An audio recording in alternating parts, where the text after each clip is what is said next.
Hey there, guys. Happy Monday to everybody. Hi, Natalie. How you doing today? Hi. Good. How are Oh, you? I'm doing fantastic. For a Monday. Yeah. For a Monday, I mean, the workday's over with, so Yeah. that's a plus. Yeah. That's a plus. And I only have to work tomorrow, and then I'm on vacation for a week, I think. And where are So, you going? um, I'm going to Hawaii. I'm going to Hawaii for a Nice. few days. My son is actually, his band is playing in a parade and on the USS Missouri. Wow. What So, an opportunity. yeah. So, and you know what? Keep your notifications on. I might do that, do a live out there, just to show the band playing. I don't want to show the beach or anything. So. Very But cool. yeah, but it's going to be fun. Looking forward to it. And we have that recorded interview that we did with Ghost Sisters. We did that a while ago, and it's going to air this Saturday. So it's going to be a pre-recorded. So you won't get us live, but you will get a show from us. So speaking of show, I want to get into this one because this is going to be a fun show tonight. We have Bigfoot Dwarf in the background, in the backstage, and you know, I'm just going to bring him up right now. So there he Boom. is. What is going on, brother? Hi. Greetings, Natalie and Paul, and everybody in chat, and everybody else who may be listening. Excuse me, Paul. Oh, you're good. You're good. You're good. Thank you so much for coming on here. And you know, I saw you on BMR. Hell, it was a while ago, and I'm like, man, that would be kind of cool to have him on. And then I got busy with other stuff. And like, man, I need to get. Oh yeah, I wanted to get him. So I texted everybody on our group chain. Does anybody know his email address or his phone number? And Krista had it, and she shared it with me. So Yeah, big up, Krista. Thank you yeah. for linking us. Yes, and yes. we are. Here we are. We made it happen. I'm super Yes. excited, and yeah, can't wait to see how this boat flows tonight. This is going to be fun. So his links are all in chat. Go on over there and check out his stuff. First off, before we get into any of the crazy Bigfoot stuff or anything else, prayers for everybody that's out in LA right now. You're not too far from the riots. Oh yeah, downtown LA is just right here. Stuff started flaring up this weekend. We were just talking about it backstage. And yeah, I've been streaming some of it, restreaming like some of the local news channels and stuff, and some of the stringers, the guys that are on the scene streaming. It's kind of hard to say all those streaming. Yeah, so I've been checking it out that way. The other day I did pass by, and I think it was yesterday, and was close by, and I figured, let's see if we could maybe check out some of the stuff from the sidelines, but I didn't stick around long. And yeah, just figured better to be home, and yeah, because things are getting pretty weird out there. And Yeah, I know when things like that are happening, especially in big cities, you got to be really careful. We just recently had those fires earlier in the year. We're talking about that as well. That was very alarming. And yeah, we have other things that we're known for out here. Earthquakes, things have been shaking lately up here in California, period, also. So it's just kind of like that, reminding me of trying to prep for, anything. yeah. And honestly, I'm not really in the situation to really prep like I normally do. I in Los Angeles, but I'm normally living up in Northern California, but we had moved to Southern Oregon a few years back. So that would be home usually. So Yeah.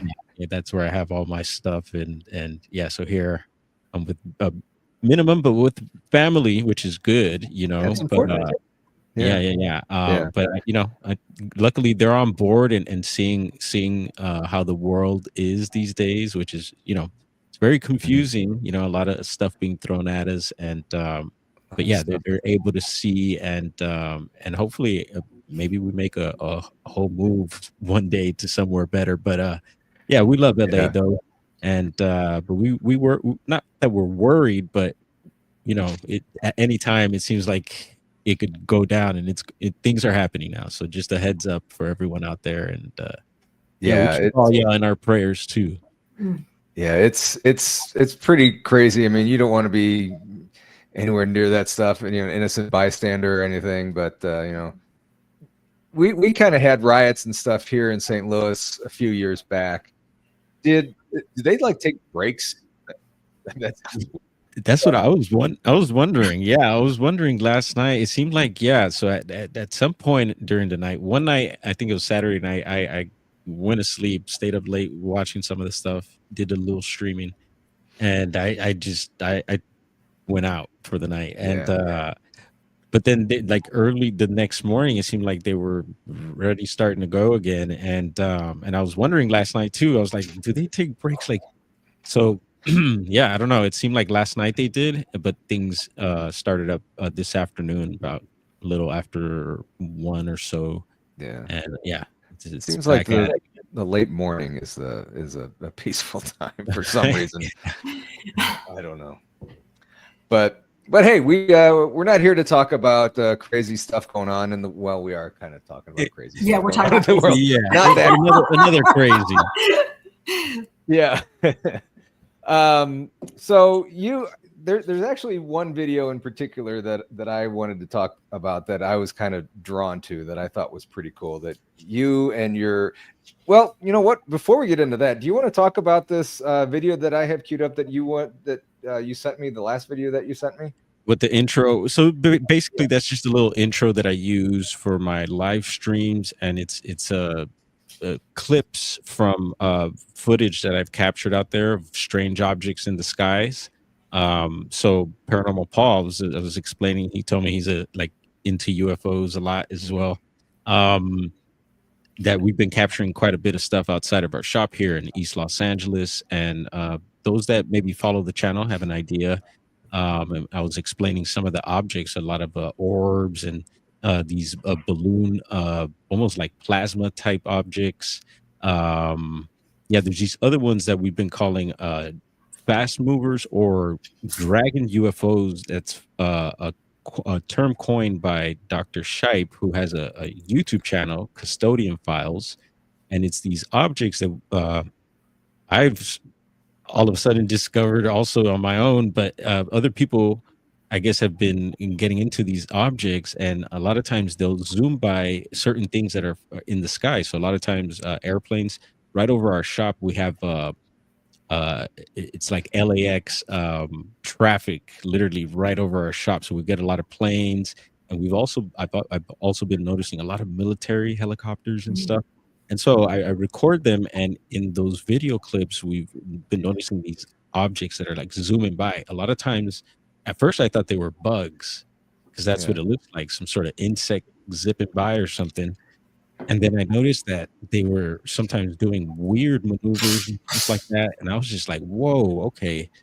And other people noticed in the videos when I was posting them also. And I was guided towards Dr. Shipe, and eventually found his channel, and he really focuses in on these particular objects. Sometimes he'll spot out the orbs and other little weird stuff, but the fast movers, he calls them dragon UFOs because he thought they were dragonflies at first. And yeah, he's really zeroed in on these things, and he's got his theories and all that, and he's been doing quite a bit of work on it. And so yeah, those things are very common, and they're around the world. So a lot of people probably have them in their videos, just haven't noticed them, or probably thought they were bugs themselves. So that's another one that we find a lot around the shop there.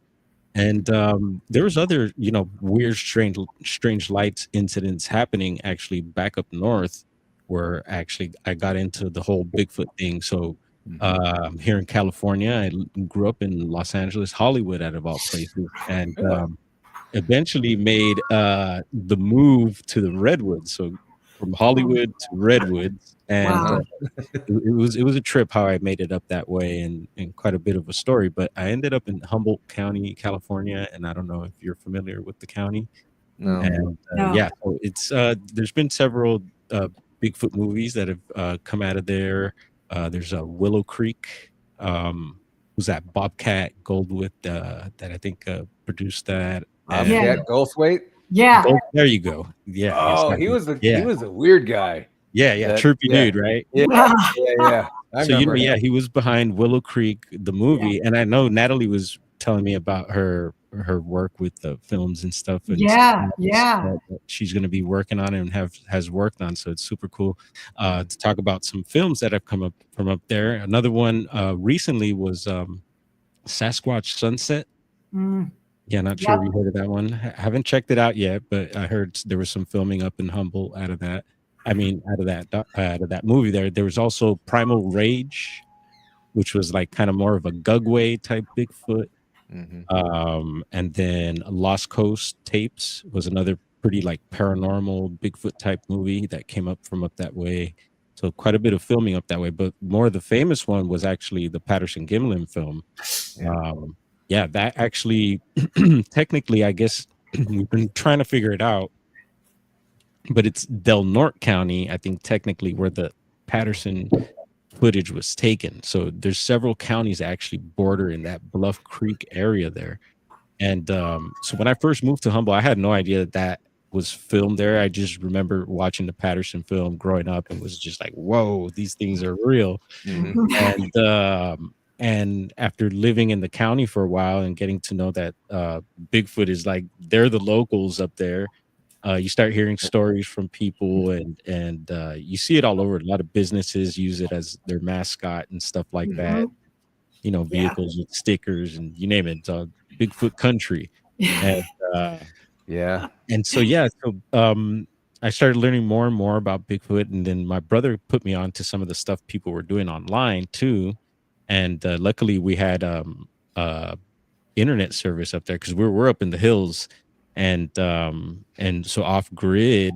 It's funny saying off grid, but yet we had internet. Yeah, you know, there's times we had to use it. You know, we're on solar and generators and stuff like that, and learning how to live the country life and everything, and which I fell in love with right away, and was able to do it. A lot of people can't hack it, especially coming from the city and stuff. And it was just it came all natural. Learned a bunch of things, and eventually we ended up getting a place. I found my queen.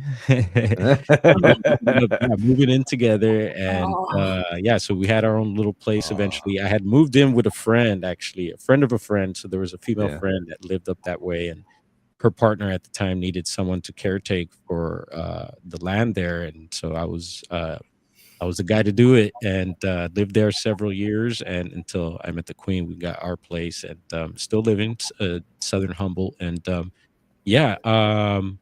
eventually I found out that the Patterson film was filmed in the area. Everyone, you know, they claim Humboldt takes the cake for that footage there, so everyone thinks, you know, Humboldt County. But actually, according to the BFRO, Humboldt County, California, has the most amount of submitted or documented reports of Bigfoot in Cali. And so it's something about Humboldt that the Bigfoot's like. Yeah, I don't know, man. It could be the redwoods, it could be the ganja. I don't know. So I don't know. Humboldt is known for the ganja. You know, usually if someone knows about Humboldt, usually it's either ganja, the redwoods, or Bigfoot, you know. So the Humboldt County, very special, you know. The redwoods are up there, and you have the ocean as well there. So ocean meets forest, which I think is a cool combination, and I think maybe the Sasquatch is like that. I don't know. It's well, you know, as long as there's cover and water, I think that's, you know, where they're comfortable at, and that's crazy. It's the perfect environment. Yeah. Oh yeah. And so you know, little by little I started learning about certain people that were into the topic, and actually up in Willow Creek in a little further north in the county, there's the China Flat Willow Creek Museum. So there's a small Bigfoot museum there, and so there was a Bigfoot store. I mean, a bookstore as well, that was owned by a fellow Bigfooter who's also part of a group from the area called the Bluff Creek Project. And these guys are, you know, super awesome guys. And I've gotten to go out with them quite a bit, and you know, made friends and stuff. And these guys have really focused on where Patty was filmed. Yeah. There's been even up to date, there's still discrepancies between certain groups of where the actual footage took place and even what actually happened. There's talks of some dark stuff that actually happened uh that day. And just so much controversy with that film. It's a trip. And then Yeah. yeah, so all that kind of fell in my lap. So I'm like, oh well, Bluff Creek is here, and getting into Bigfoot and stuff. I started doing actually my own stuff around the property because we were on 40 acres there, and so I had quite a bit of amount of space to go check out, a lot of woods. And so I started checking stuff out at home first, and started noticing certain little things that I was learning about online. People getting into like stick structures and stuff like that, or stick art, or whatever, however you'd like to call it. Mhm. And yeah, I went down that rabbit hole and started, yeah, finding certain things that were questionable, and started documenting stuff with my phone, and started learning about different gadgets, audio recorders, and stuff like that. And so down the hill from us is several redwood groves and state parks. Yeah. And so I started checking those areas out, and of course I did a little, online searches of areas of with reports of known activity and stuff like that. And luckily, some of those areas were right around me, and so I started checking these areas, and sure enough, I started finding what I thought were some of these structures and stuff like that. And yeah, it really started documenting this stuff, and there's a whole thing behind with the structures. I think there is something there. So a lot of guys or people, guys and gals, I guess, will disagree with the stick structures and stuff like that. But I think definitely there's something there. And over the years, I've met more people that have gotten into it, and they seem to be finding very similar things. And they're in different states or in different parts of the state. And cheers to JoJo. Um, yeah, so it's a weird phenomenon. I think there's something there, and I'm glad people are still looking into it. I can't wait to get back out there and look for stuff. Even this last year, I was able to make a trip up north, Yeah. to head to Bluff Creek. But on my way, stopped at my usual spots in the redwoods, and definitely found some new stuff there. And Interesting. oh yeah, it's always exciting, man. And a lot of times when I first started finding these things, I felt like almost because I didn't know where to look. It's like, where do you start? So just head to one of the trails and maybe start Right. there or whatever. And then once you start finding, one, it's almost like mushroom hunting too. You start finding one, and then others start springing up, and then you've learned your little areas, your spots where this happens and stuff. And yeah, it's a strange thing. And so I that's one of my things is when I'm out there is looking for different, even tree breaks, little tree breaks, snaps like that. Ground glyphs as well is something people look for. And You mentioned earlier about meeting a lot of great people in this community. Excuse me, and I couldn't agree more with you on that one. I've met a ton. I mean, even ghosts, UFO, Bigfoot, whatever. I've just met a ton of just awesome people, and everyone is just so helpful and just so great to share their information with and to share their stories with. Natalie not so much. But, no, kidding.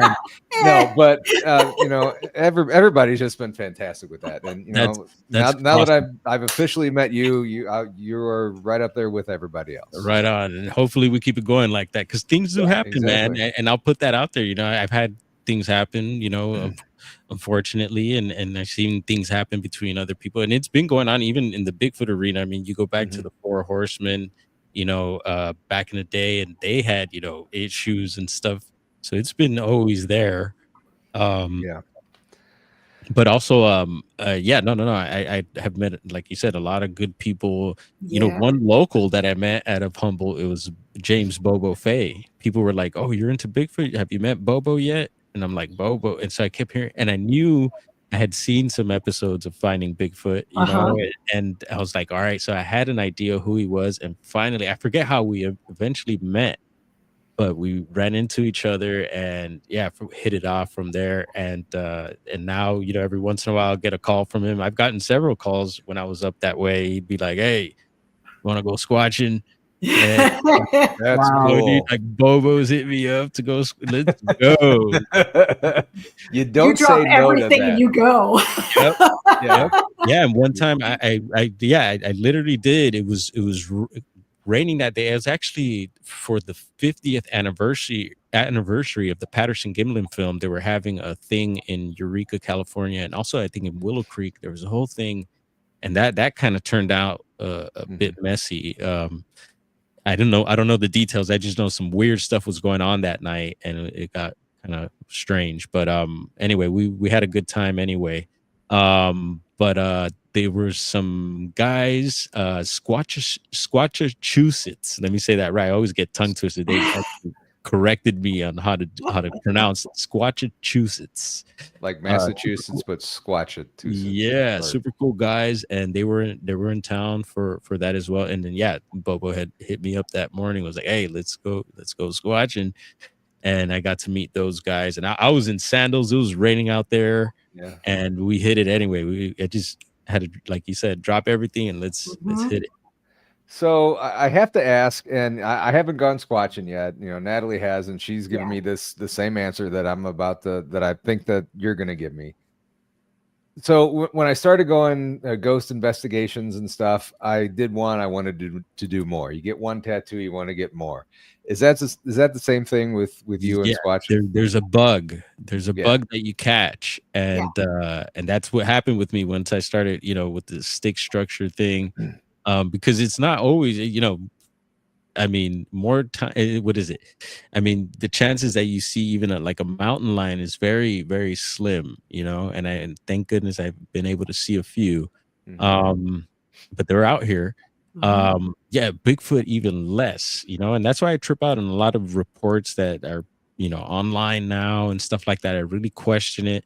And because it doesn't always happen. For some people, it seems like very common that things happen, and I do believe that too. There's some people, there's something about them that anytime they go out, there's something going on, But it's tough, for Bigfoot to try and get that patty footage. It hasn't really happened again. Yeah, that's a once in a lifetime capture that they got, and not every time you go out there you're going to get something, but right. I mean, the more you go out, better so that's why you get. So that's why I feel the stick structures was like at least something. I was like, give me something that at least we could go on, and and some people get I guess tired of it.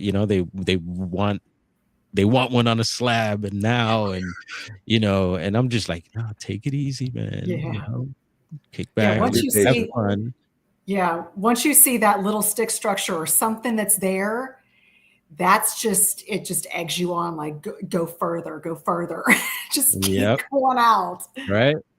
And so have you found any? Have you checked some out before? Yeah. So I'm in Florida. So in the Everglades, wow, we found some stuff, and it was really such a cool thing. And you're like, oh, I need more. So I'm going out again this weekend. Yeah. And so in Florida, what did they use? Like, what is it? The pond fronds or anything? You have those there, right? Yeah. So we have the fronds, and then we do have the trees, and that's what they did. And they were bent over or lifted up and then set down to balance. It was really cool. Okay. And so it's a really cool. So I just can't wait. So I get it. You just keep wanting to go out more. Yeah, and it's interesting that you say Florida, and Florida is really stepping up on the map these days. So salute to Florida and the skunk apes out there. Yeah, skunk apes.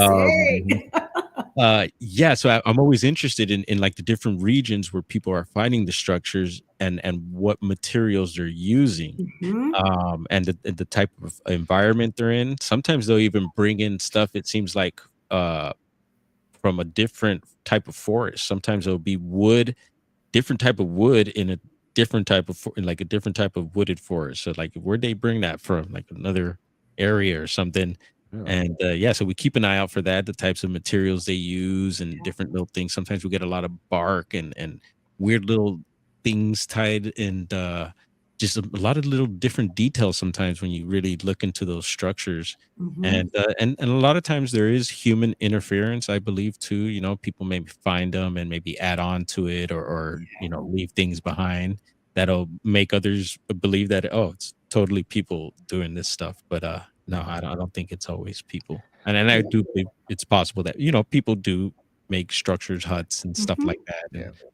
But no, there's definitely something else going on. And so, I mean, you mentioned them bringing stuff from other parts, I guess, of the country or the state or wherever.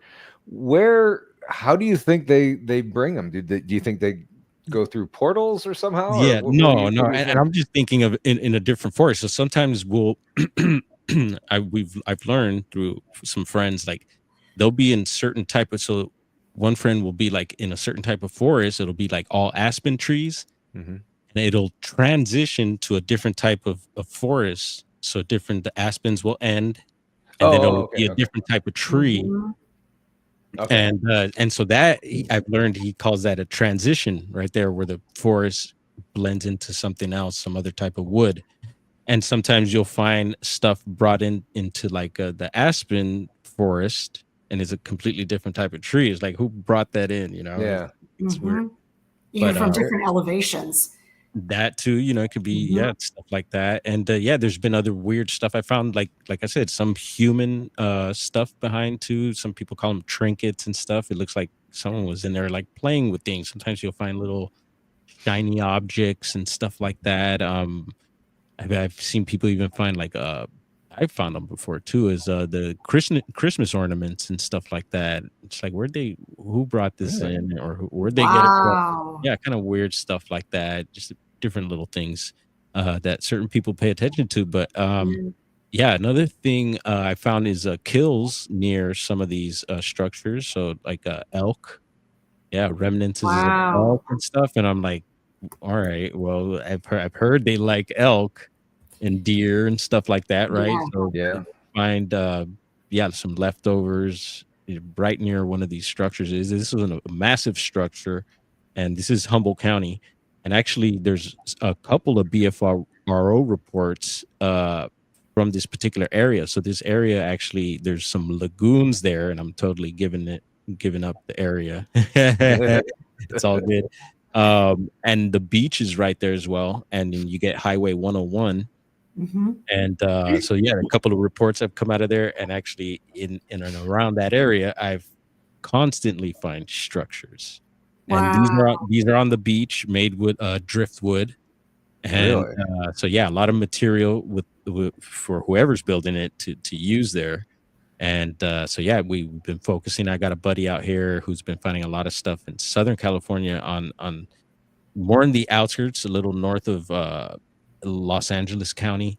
I don't know exactly where, but somewhere out there. And he's finding very similar stuff to what I was finding up north.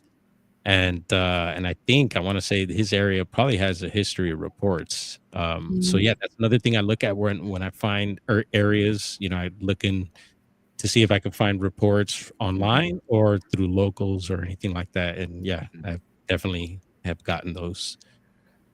How much time do you spend at your particular spot that you like to go to? Well, for me, so stuff started happening at home. So I felt like blessed that I could just like wake up anytime, go outside, and you know, the forest is right there and things are happening. Okay. And but you were saying that you live in Los Angeles. I'm like, things are happening at home. Wow. Yeah, no. Okay. This is when I was up north. Makes sense now. Okay. And so even living in Oregon, Southern Oregon, the backyard backs up to BLM land. So all behind us, it's all BLM. You know, no one goes back there, and we get all the wildlife and everything. And not far from the Oregon house is actually a particular lake, and I'll give this lake up too. Is where the Bigfoot trap is. So there's this Bigfoot trap that was put up there back in the day by these I think it was like a surveyor group of some sort that for some reason felt the reason to put this trap way back in the woods back there near this lake. And it's kind of a joke in a way, like, you know, when you look at it, it's like, they were going to try to trap but in this, maybe a juvenile, but it has metal gate and everything. And it's a place where, you know, a lot of the youth go hang out now. But I've found excuse me, I have found some interesting tracks in that area, along with a teepee structure that was nearby. Oh, And very cool. yeah. So these tracks were pretty trippy. There was human tracks around, and but these particular tracks just look different. And Really? when I mean different, they were sunken in. So there was mud, and it was in an area where the lake had dried up. Mhm. And so whatever tracks were there were in the mud. And there was these tracks that were just, they weren't massive, but they just looked different from the human tracks. You could easily pick them out, and had like a more of a boxy shape to them, and they were really sunken in the mud. And I was Mm. like, oh my goodness, here we go. And then not far up was this like embankment that went up pretty high to, I guess, hold the water of the lake whenever it's that high up, which I don't think it would get that high up. Anyway, at the top of this embankment was this teepee structure right next to a berry bush. So I was like, oh yeah, perfect, with the perfect view of the Yeah. lake. And then behind that structure was a trail that led further into that forest there. And I was just like, oh man, this is perfect. You got your berry snacks, a view of the lake, and yeah, what else do you need? Kick back, sit next to a tree, and eat berries, and look at the Yeah. people on the lake. Yeah, you know, Location, location, location. that's what I had envisioned. You know, I was like, wow. And so this was my first time. I was like, oh, well, I got to go get some plaster, you know? So I went into Mhm. town the next day. I actually stuck sticks where the tracks were to try and remember where they were. Went into town next day, got some plaster, came back and tried my first casting attempt. Yeah. And it was weird, when I got there, I couldn't find those particular tracks I had marked, but I did Yeah. find other ones, and they were just as good. So I just gave it a shot, and was able to pull some casts from there. Nice. And they weren't, yeah, they're not pretty. Yeah, I think there's Well, some hey, I more mean, your first practice. time. I mean, you got something then. Yeah. Yeah. And so, yeah, you know, giving it a shot, and yeah, just got plaster ready for the next time. And there's been several other instances where I found some nice tracks before, even on the beach, where some of these structures were. Um, but I never tried the casting. But I did do some recording of them and stuff, and Mhm. yeah, interesting stuff. But yeah, those Oregon ones really had me. Yeah. And Wow. I wait to get back there. And like I said, that's about 15-20 minutes from where the house is. Yeah. Nice. Yeah, and actually near So the literally in house. your backyard. Right. Yeah, hopefully. And actually when we were in Humboldt, southern Humboldt, I felt like they were on the land there, because we were having activity. I was hearing the tree snaps. I seen trees fall over or get shaken up. Mm. And I know trees excuse me, trees fall naturally, and you know, with wind and stuff like that, snow loads. Mhm. But it happened too many times to where I'm like, come on, are you serious? There's another tree falling. And yeah, and, you know, vocalizations. I heard some weird howls and stuff like that, and I soon got Wow. me an audio recorder and started putting that out nightly and stuff. Um, but what started happening eventually were these orbs of light that started popping up on the land. Okay. Oh, Yeah, I was going to ask you about orbs. yeah, I was just learning about them, and you know, and I'm getting into all this Bigfoot stuff, and then I start spotting these orbs, and I'm like, no way, like, and yeah, sure enough, and I was able to live stream these things. So if you go way back in my channel, there's these live streams from there, and I'm recording these orbs, and I got a lot of footage of them too. A lot of those videos are posted. You just got to go back several years, but Mhm. what was I going to say? So they would pop up in the woods, and at times they would stay in one place. They were usually the blue ones were very common, or they seemed like Mhm. a star, like white bluish, and they would get bright and dim, and then sometimes dance around. It almost looked like a one of those what do you call those wiffle balls? If you put air under it, has this Yeah. weird like Yeah. like Yeah. dancing effect to it. And Mhm. yeah, I would just stare at these things, and it started happening nightly. Okay. It was almost every night that I could see, you know, if it wasn't foggy or raining or something like that, these things would pop out. And there was a big rock, and it was actually on a neighbor's land. So it's quite a bit of ways, but it was a massive rock. And for some reason, the orbs would pop up on that rock sometimes. And but over on our side, they would be in the woods. I seen them actually, several of them also float through the woods and stuff like that. And I've seen them take off from ground level into the sky and vice versa. I seen them drop from the sky. I thought they were stars at first, and then nope, it would just drop down into the woods or something, or behind the ridge. And I've got videos, stuff like that. And so yeah, the orbs became a thing, and yeah, I would stare at them sometimes. It'd be 2, 3 in the morning. You know, the queen would be asleep and wondering what the heck I'm doing.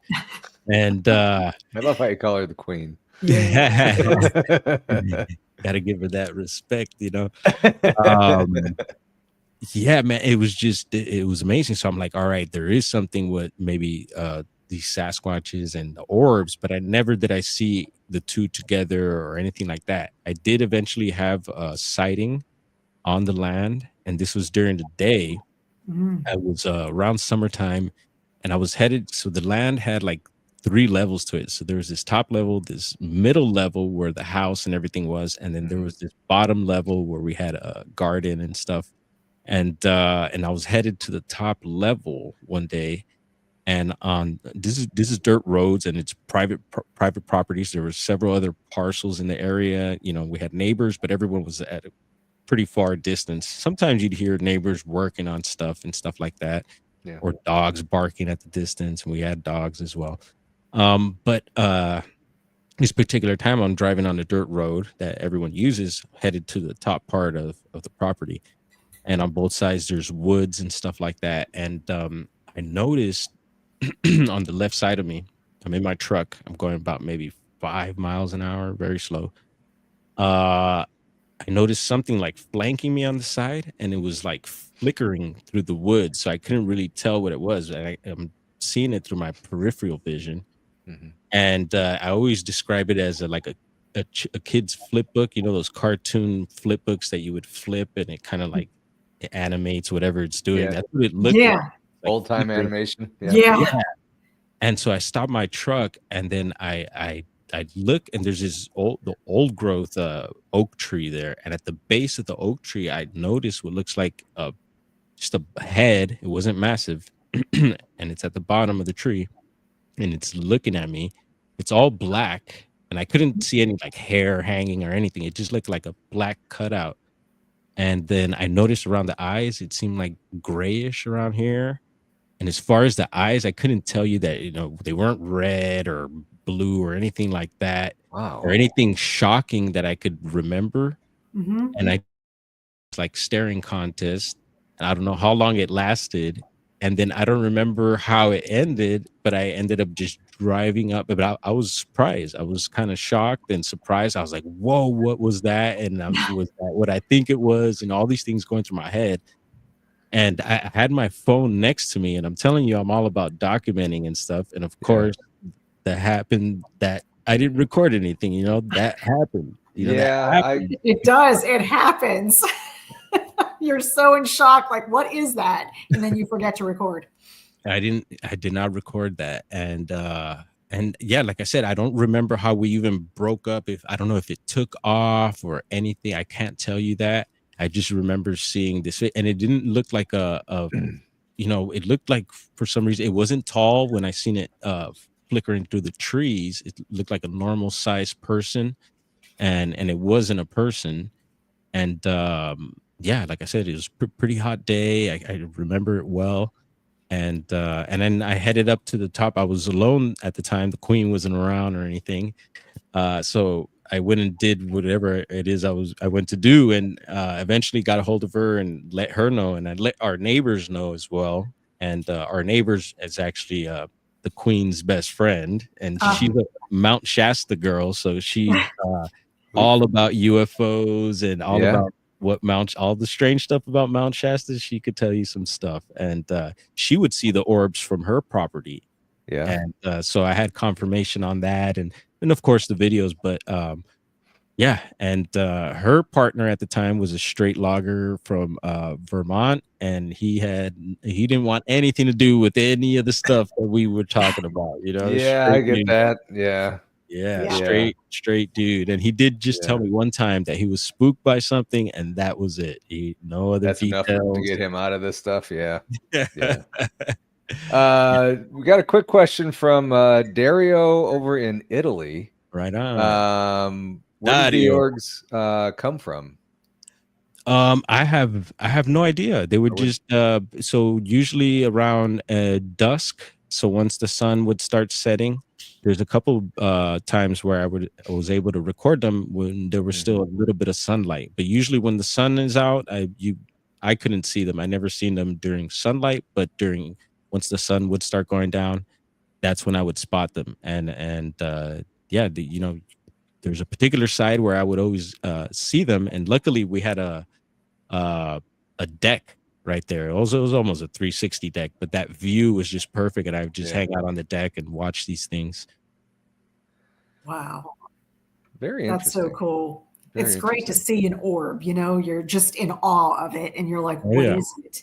Yes. I don't know really what it is, but it has some intelligence behind it because it's watching you. Yeah. And at times, there was a lot of times it was me by myself, most of the time.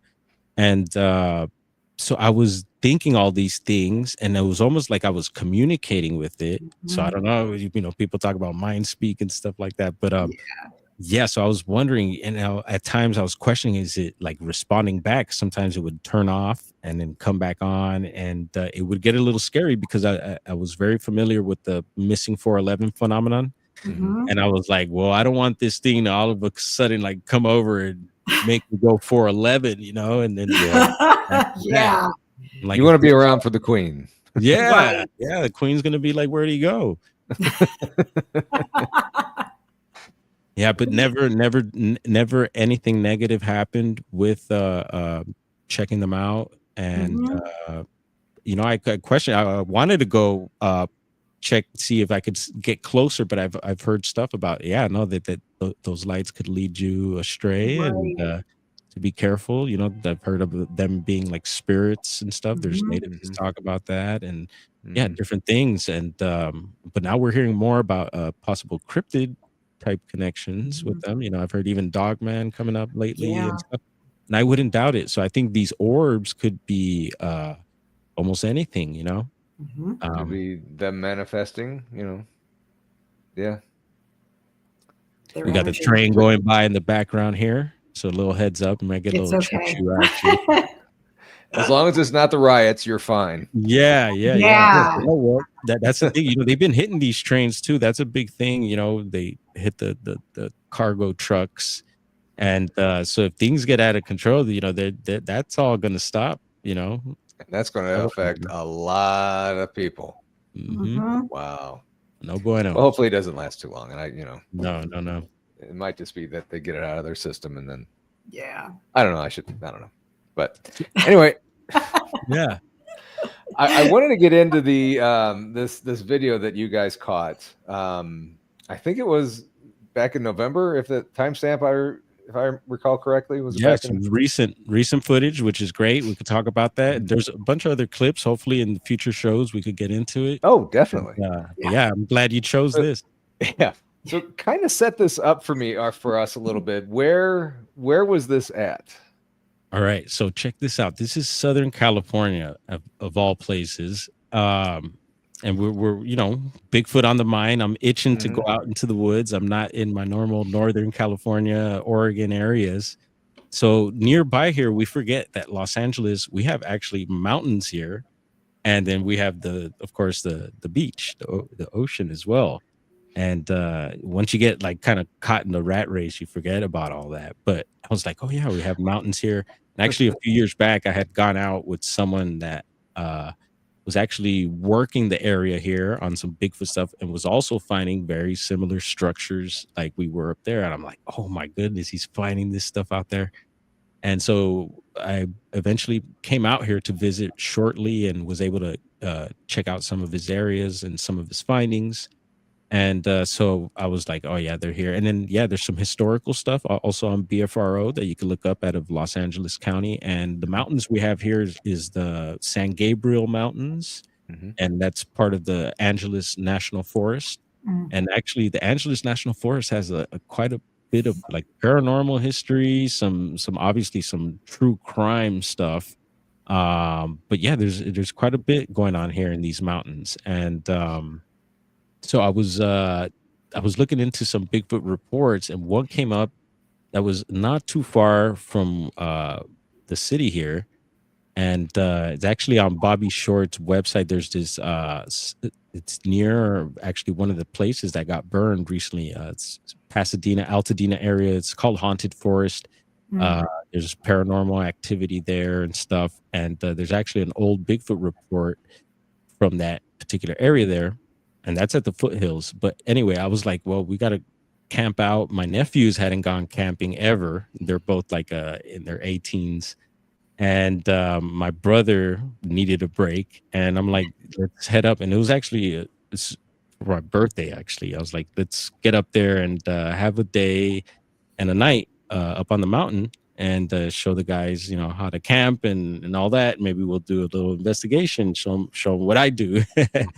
And so I found this other report that was a little further into the mountains, and it was a guy who was with his girlfriend there late night and doing who knows what. But he was taking his lady over to the restroom, and on their way back to the car, they seen some big old dark shadowy thing, and yeah, it freaked them out. And he made a report out of it. And so I found out where this was. So the campground is called Chilao Campground, and it was not too far from the campground there. And I was like, all right, well, let's head up to Chilao. And that happened in 1995. Okay, so this was years back. And I was just like, all right, we have a report out of here. Let's go see what's happening, And so we head up the mountain, and right before we get to the actual campgrounds, there was a CHP covering the highway there, and a car had almost flipped over the mountain edge there. It was crazy. Wow. And CHP comes over and has a talk. He's like, it shouldn't be too long. So they wrapped it up. It was actually pretty quick, half hour. He came back over. He's like, what are you guys doing up here? And like, we're gonna go camp out for the night, and just do our thing and head back home. It's like, all right, well, you guys be careful, because there's been some cult unalivings up here lately. And we're like, oh, all right, cool. Oh, wow. Yeah, we're like, whoa. CHP, California Highway Patrol, told us that. Nice. And, holy cow. Good to know. Yeah. And so we're like, all right, this is exciting, right?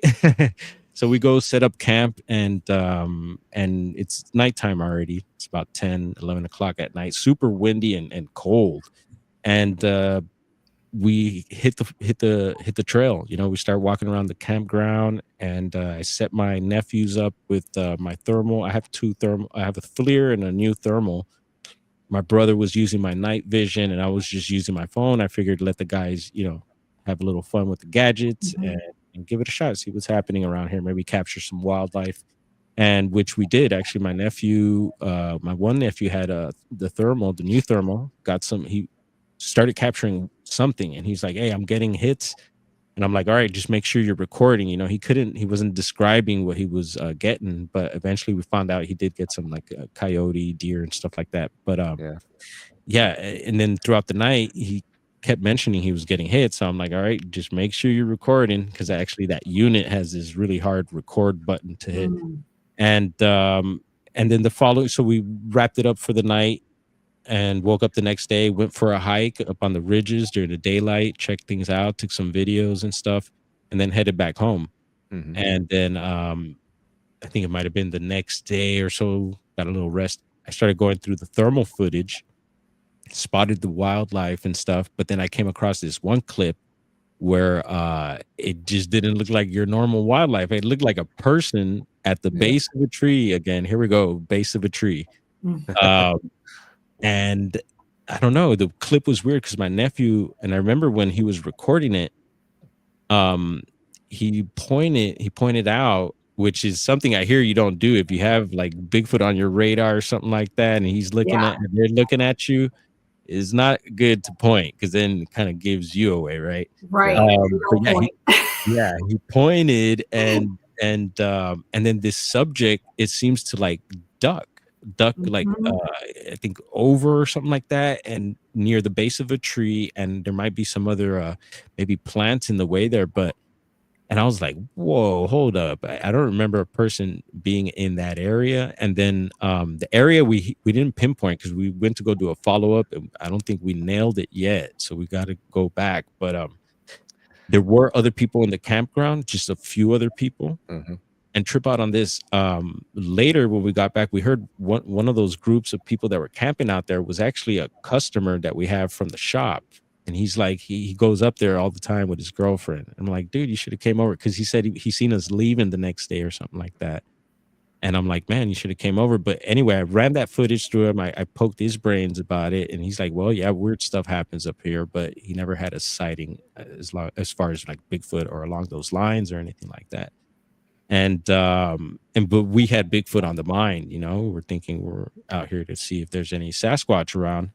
And salute Juliana. He's a humble local there. Yeah, so the footage was pretty odd. You know, it didn't look like a massive, bulky. It looks like a person. Yeah. And I did send it to a few people. One being Midwest Night Watchers, and he's pretty good at looking at things and got his feedback. Oh, and yeah. did some zooms and stuff for me. And yeah, he's just like, yeah, it looks weird. And then let's take a look at it. Yeah, real quick. let's run it. Oh, that's not it. Wait a minute. Hang on. I gotta find it. There we go. Yeah, there we go. Yeah. So there's no sound on this. So there. Again, so it looks like a subject there. And, you know, I did get feedback even from some of my Bigfooter friends. And there, one particular friend looks like, he's like, are you sure it's not a dude like cowboy camping or something? Like just getting into a sleeping bag, you know? And I was like, oh, I could see that, you know? But I don't think like the boys, the rest of the group, we don't think that someone was cowboy camping there that night. And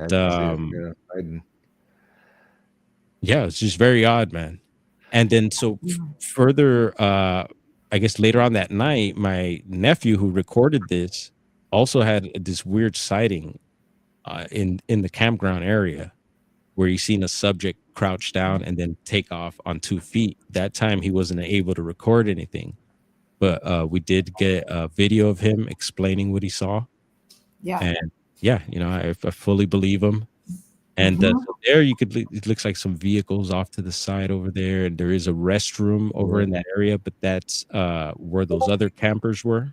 See, there looks like the restroom there. So it wasn't too terribly far from that. No. It was on the campgrounds. Wow. And you know, surprisingly, there is some trees around there. And there is a lot of, it's very deserty, also a lot of desert-like plants.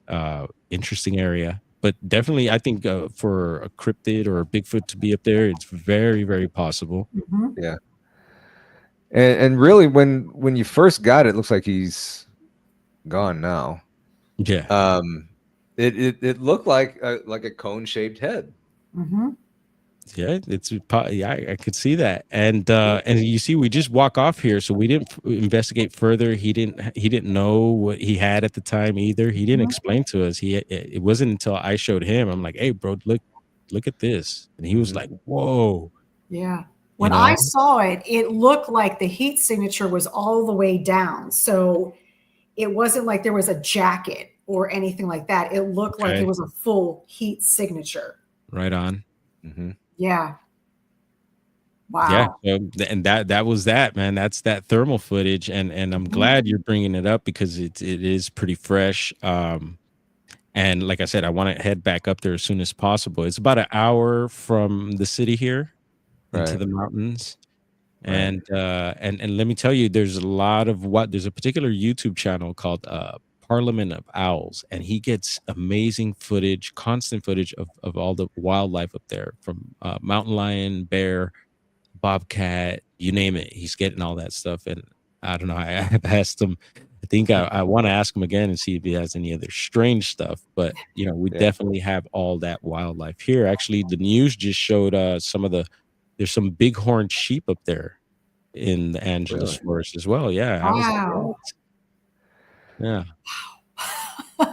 You know, the cool thing that I really liked about this video is afterwards, you guys went back there to try and debunk this and try and find this. And, you know, unfortunately, you couldn't find the location exactly. But I mean, that just shows the level of researching that you guys do.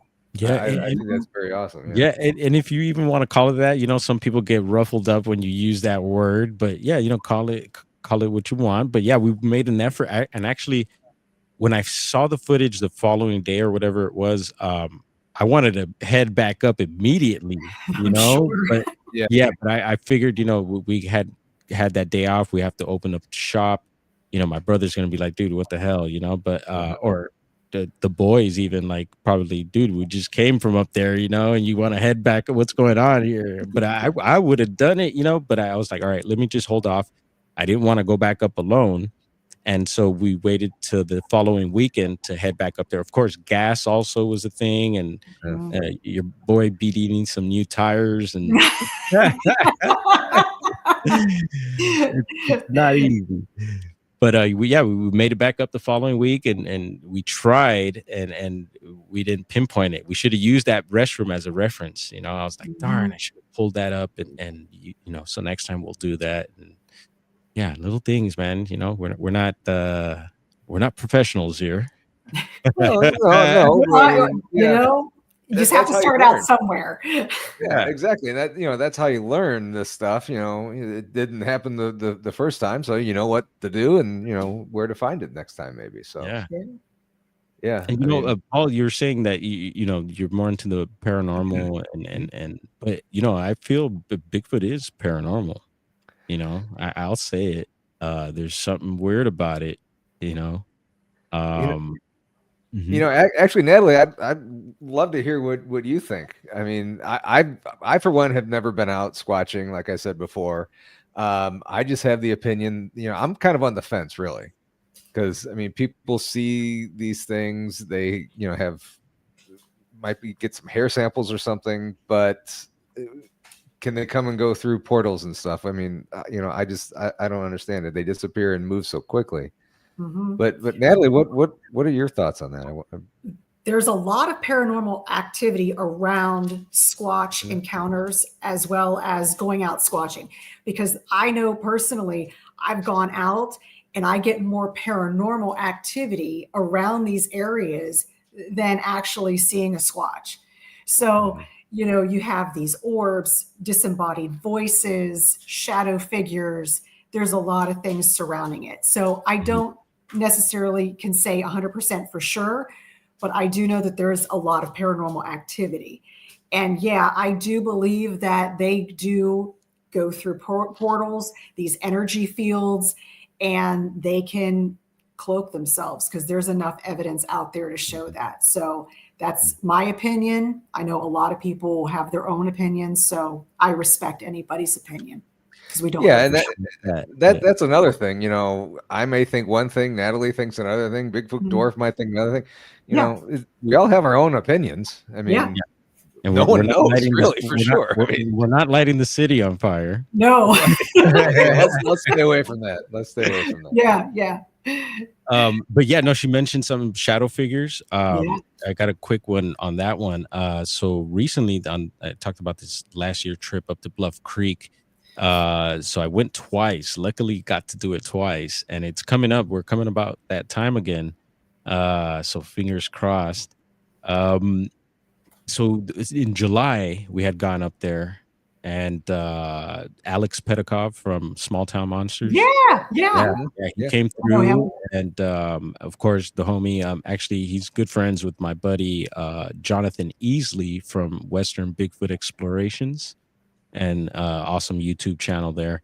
So he, you know, him and Alex being buddies, he brought they organized, and he brought Alex down from Oregon. I think he flew into Oregon, and so Jonathan's over in Idaho and was able to pick him up and swing him on down to Bluff Creek. And so Alex was, you know, doing his thing, you know, documenting and stuff. And there was one particular night where we were actually getting some action and we are getting some vocalizations. We're in a particular area doing our thing, night investigation. And after these vocals, we decided to head up into the area where we thought we were hearing these vocals coming from. And so we start driving up that way, and I'm sitting in the back car. It's like 3 a.m, and something just told me record from the back of the car, and I'm just recording with my cell phone the road ahead of me, and that was that. I didn't notice anything, just giving it a shot. And so when reviewing that some of that footage in a particular clip on our way to these vocals, I noticed what looked like a shadow figure go across the road. And I was like, oh man, is it something? And it looked like it could be like the shadow of the front headlights of the car. But you know what? I sent it over to some friends again, and yeah, no, they're like, it looks like something's there for sure. And so yeah, I used that little clip in my intro. And yeah, so something weird. I did send it to Alex and Jonathan, but they feel like maybe it's nothing. So yeah. Anyway, so Yeah. up here, Krista and a couple other people were out at Emmaus Asylum up here in Marthasville, Missouri, which is up near St. Charles and St. Peter's, Missouri, right north of St. Louis. And they were doing an investigation there. And you guys in chat know the story. I don't know if Bigfoot knows the story.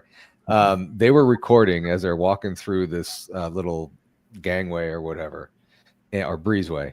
And they're looking for ghosts and stuff, but there's woods all around this location. They get a howl that they don't recognize, and they sent this around to a few investigators, researchers, and they cannot pinpoint what this is. Was this recent?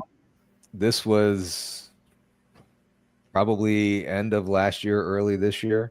Yeah. Were they live streaming or? I think so, but they might have been just recording this one. They might have been finished with live stream. All right. But there have been reports of dogman activity in that area. There's a road up there that she's dubbed Dogman Road. So yeah, I mean, you never know what you're gonna get when you go out. I mean, just keep those cameras rolling. Yeah. And I mean, yeah, that's another thing as far as keeping cameras rolling was I'll talk about my second sighting really quick if there's time. So northern part. So I living in Humboldt County. Luckily, I was able. It's a huge county actually. Not many people know about it, but I was able to actually live in several different places throughout the county, and then one of them being further up north. There's a particular little fishing town named Trinidad, and actually it's connected to another little, I don't know, you would call it a town. It's not a town, but it's an area called West Haven. And so I was roommates with a buddy there, and so the beach is right there, super close, and super nice area. I love it up there. Anyway, there was this particular time, and this is already years into Bigfooting and stuff like that, and I was checking some stuff out because actually Trinidad, I was finding some things there that I was like, and there are some actual reports from the area I had read out of Paulides' book. David Paulides has I think it was a Hoopa project. They touch on Trinidad there, and so anyway, I was leaving Trinidad one day, headed southbound 101. And as I was getting onto the on-ramp, I noticed there's several other cars, passing by. And then, but at the same time, on the opposite side of the highway, I noticed this tall figure. It looked like a really tall person. And it was just all black. It looked like a black silhouette. Again, I couldn't see anything like a backpack or anything like that. Sometimes you get people traveling through there, hitchhiking even still. Or bikers, sometimes a bicyclist on the side of the road, but usually for the most part there's no one up there, and so I see this figure and it starts coming across our way to our side of the highway. And I'm like, okay, so this person is going to walk in front of these cars that are going by right now. There's going to be an accident and some honking of horns and, maybe some tires screeching, and nothing happened. And I was like, well, okay. And then so when I estimated where this person was going to be on the side of my road, I mean, on the side of my lane, which was the edge of the highway. And I'm like, okay, they're going to have to be right here when I pull up to this spot. And when I get there, no one honked, nothing happened. Traffic went by. And when I got to that particular area where I was expecting to see whatever this was, and again, this thing was very tall, and it went across quick. There was just a steep ravine of redwoods there. And if you keep going further down, it leads you down into the beach area where I've been finding things. And when I passed by, there was nothing there. Wow. Yeah, that was it. And so I was like, whoa, what the heck? And wow. Yeah, recently, this was a few years back. And then a few years later, there was actual a BFRO report submitted after I had my situation. This report was submitted, but it was from before my sighting in and around that same area of Trinidad. And it's a couple of women, I believe, were in a vehicle on a parallel road from the highway, because there's a small little community there, which actually were my when I first moved to Humboldt, the guy who owned the land, he actually had a spot up there too. So right in his area there, these ladies had Sasquatch walk across the road there too. Yeah. So I was like, whoa, interesting. So something going on in this Trinidad area here. Yeah, that's a hot spot that I'd love to take a look at. Yeah. Why do you think things are kind of localized like that? I mean, what makes them different than other places? I mean, obviously not like downtown LA. That would be kind of odd. Yeah. But what's different about that forest than other ones that might not have a lot of activity, do you think? Well, the redwoods are I mean, all trees are special and everything, but I think there's something really special about the redwood, and maybe it being like almost they say there's only like 5% left of the redwood forest, Really? Yeah, it's a trip if it's true, but yeah, I don't know. Maybe they have some sort of connection there with that. And then actually a lot of the reports actually come from more inland from the coast. There are coastal reports, but actually a lot of the reports concentrate around the Hoopa Reservation. So you get that Native American connection there. So I think there's definitely something there with Native peoples and the Sasquatches. And yeah, Bluff Creek is not too far from the Hoopa Reservation as well. And you actually have other natives in the area, not only the Hoopa, but there's the Karuk and the Yurok and several others, man. And it's very interesting. Wow. Yeah. That's very cool. You hear my dogs going off in the background. Hey. Yeah, I know a lot of indigenous cultures have that history with Bigfoot and Sasquatch, having them as a spiritual being. And I think because of their love for nature and the land in that respect, that is a mutual give and take between them. So, and cool. Yeah, and what I love about Bigfoot or Bigfooting or just the topic is that, maybe we don't get patty sightings or sightings daily, but what it's taught me, man, I've been getting my tongue twisted today. It's Monday. Yeah, is a lot about nature, So I've learned about different birds, I mean, I love foraging for mushrooms, edible mushrooms and stuff like that, and spotting poisonous. It's just taught me so much about trees, different species of trees, plants, edible plants, and you name it, it goes on. And it's just like, I feel like all that's connected to Bigfoot. And then, there's certain natives that talk about Bigfoot meaning honesty. And I think that's super powerful also. Wow. Yeah. So I like that, it's not always the scary and right. Yeah, I've heard a couple stories. Actually, one story that sticks in my head a lot. If you know the name of Ernie Davio, look him up. He was on here a couple months ago. Really fantastic encounter, almost to where he was face to face with a Bigfoot, and it was like the Bigfoot was protecting him from the other clan that was hunting near him. Wow. Yeah, but like you said, this is how we learn. And everything that you've said and done, I think is just fantastic. Yeah. So how do we get you out in the field? No kidding. Get me out. I want to get out there. I don't know. I'm squatching, Paul. I'm game. I just gotta get the stars to align. Yeah. Yes. Yeah, it's basically camping, bro. As I get older, it's harder for me to get up off the ground, but you look good. Thank you. Got a fake knee, so it's kind of hard to get around. What is the line from Star Wars? I'm more machine than man. Yeah. That's Need a cot or something.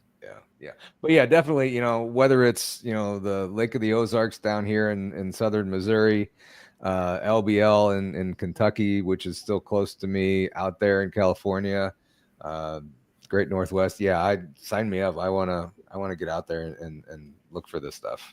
Yeah, well, we get together yearly for the Bluff Creek trip. So if you ever would like to check out that Patterson site, when is that?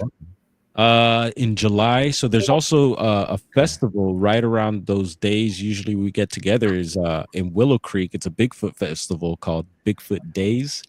So anyone in the area or is interested, you could check that out. And there's also, I mentioned the Willow Creek China Flat Museum in Willow Creek, and it's a Bigfoot museum as well.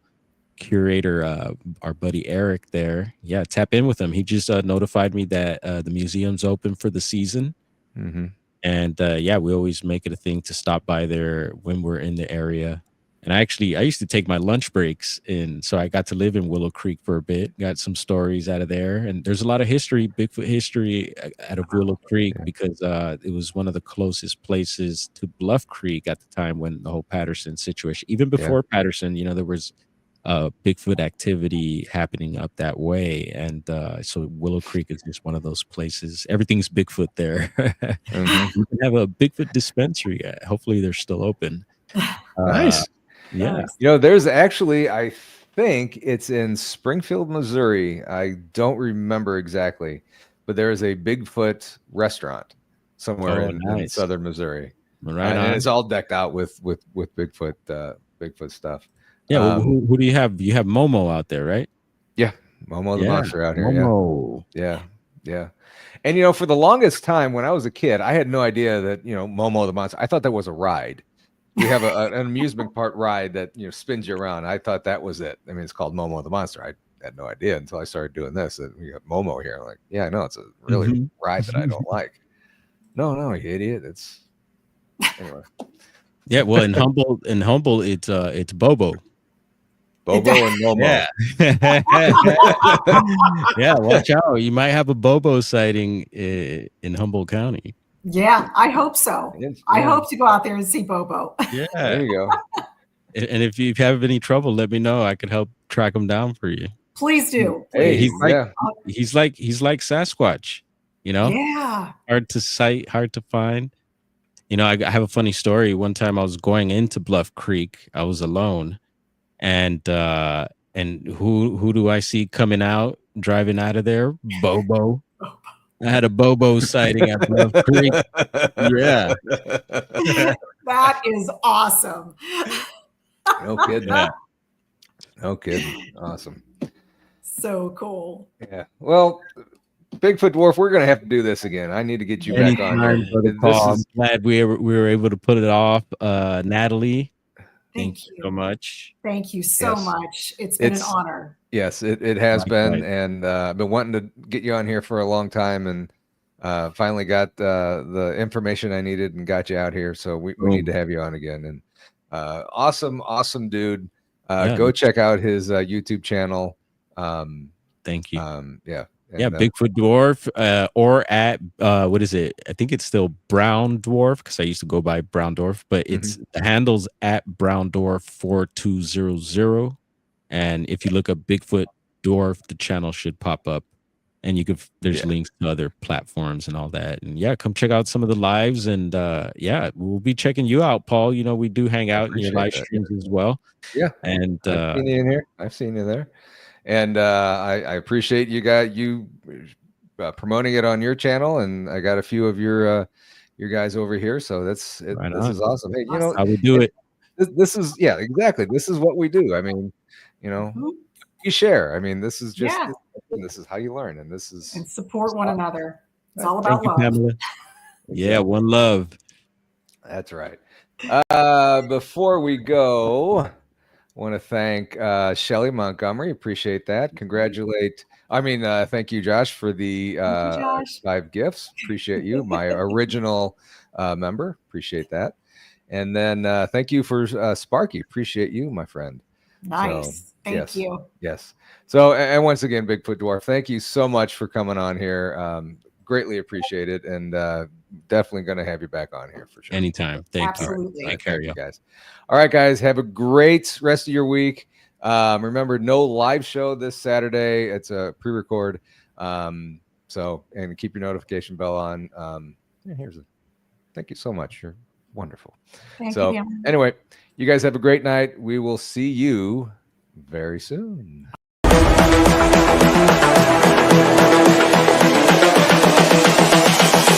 This is the future.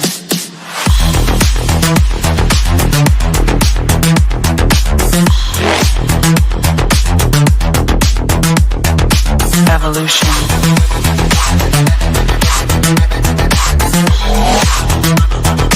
This is the future.